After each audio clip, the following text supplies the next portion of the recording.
عارف يعني إيه تلاقي لغز من آلاف السنين مكتوب قدامك بس مش قادر تفهمه؟ تخيل كده تفتح مقبرة فرعونية، تلاقي الجدران مليانة رموز، صور، طلاسم، وتقف تقول يعني إيه ده؟ بيتقال إزاي؟ المصريين القدماء مش سابولنا تسجيلات صوت ولا كتبوا إزاي ينطقوا كلام، بس النهاردة إحنا بنقدر نقرأ وننطق الهيروغليفي. إزاي؟ إزاي فكينا الشفرة؟ ويعني إيه أصلاً هيروغليفي؟ اشترك بقى في القناة وفعل الجرس وتعال معايا في رحلة عبر الزمان. الهيروغليفي يا سيدي مش مجرد رسومات، ده كان الخط الرسمي للمصريين القدماء. الكلمة جاية من اليوناني، هيرو يعني مقدس، وغليفي يعني نقش، يعني دي النقوش المقدسة اللي كانوا بيكتبوها على المعابد والمقابر. بس الخط ده معقد جدا، بيستخدم رموز بتدل على أصوات وعلى كلمات وعلى أفكار. يعني الرمز ممكن يبقى حرف أو كلمة كاملة أو حاجة بتوضح معنى الجملة. والمصريين كان عندهم أكتر من نوع خط: الهيروغليفي الرسمي والمقدس، الهيراتيقي للكهنة، الديموطيقي الشعبي، بس الهيروغليفي هو أكترهم غموض. بص يا عيدي، الهيروغليفي كان هو لغة الكهنة والمعابد والناس اللي بتكتب في شغل الدولة. لكن مع مرور الزمن الدنيا اتغيرت. أول ضربة حصلت لما المسيحية دخلت مصر في القرن الرابع ميلادي.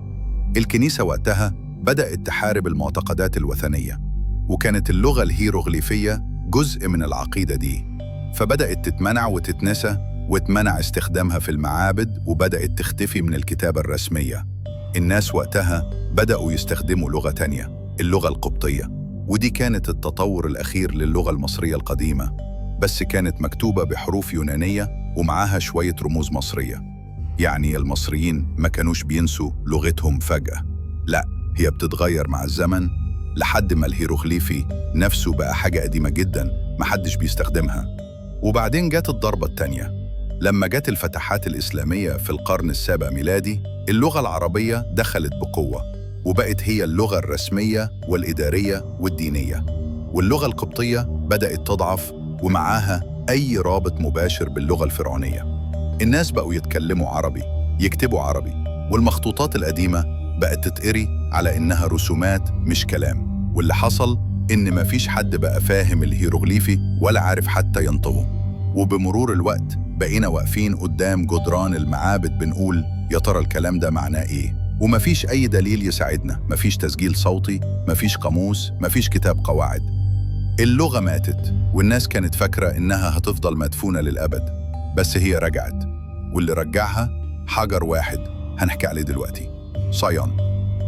سنة 1799 الجنود الفرنسيين في حملة نابليون على مصر لقوا حاجة غريبة في مدينة رشيد: حجر كبير أسود مكتوب عليه 3 نصوص، واحد بالهيروغليفي، واحد بالديموطيقي، واحد باليوناني. ودي كانت ضربة حظ. ليه؟ عشان علماء اللغات بيعرفوا يقروا اليوناني، فلو قدرنا نربط النص اليوناني بالهيروغليفي هنفك الشفرة. هنا يجي البطل جان فرانسوا شامبليون، واحد من أذكى علماء اللغة في أوروبا وكان بيعشق المصريات. بدأ يدرس حجر الرشيد وقارن بين الرموز والكلمات اليونانية. لاحظ إن بعض الرموز بتتكرر في أماكن معينة زي أسماء الملوك، يعني مثلا الاسم بطليموس باليوناني يقابله إيه بالهيروغليفي. واحدة واحدة بدأ يفهم إن بعض الرموز بتمثل أصوات مش بس أفكار. يعني الهيروغليفي مش مجرد رسم، لا، ده أبجدية صوتية كمان. وبعد سنين من الشغل والفهم والمقارنة، سنة 1822 شامبليون أعلن: أنا قدرت أفك شفرة الهيروغليفي. وكان ده لحظة تاريخية. هنا السؤال اللي بيلخبط الناس: إحنا ممكن نعرف المعنى من الرموز، لكن نعرف إزاي اتنطقت؟ يعني مثلا الرمز ده يعني شمس، بس اتقالت إزاي؟ السر هنا في اللغة القبطية. القبطية هي آخر مراحل تطور اللغة المصرية، ولسه فيها كلمات كتير من الهيروغليفي، وكمان مكتوبة بحروف قريبة من اليوناني فأسهل نقراها. ومن خلال مقارنة الكلمات الهيروغليفية والقبطية قدرنا نقرب من نطق الكلمات الأصلية. مثال: كلمة رع اسم الإله الشمسي لسه موجودة في النصوص القبطية بنفس النطق تقريباً. علماء استخدموا حاجة اسمها اللسانيات المقارنة، يعني بيقارنوا بين لغات قديمة وحديثة علشان يوصلوا لجذر الكلمة وطريقة نطقها، كأنك بتجمع قطع بازل من لغات مختلفة. وفي لغات سامية زي العربية والعبرية لقينا كلمات شبه المصرية، زي كلمة نفر بمعنى جميل لسه مستخدمة في النوبة ومع بعض القبائل، أو كلمة عنخ بمعنى حياة. الكلام ده ساعد في إعادة بناء نطق الكلمات.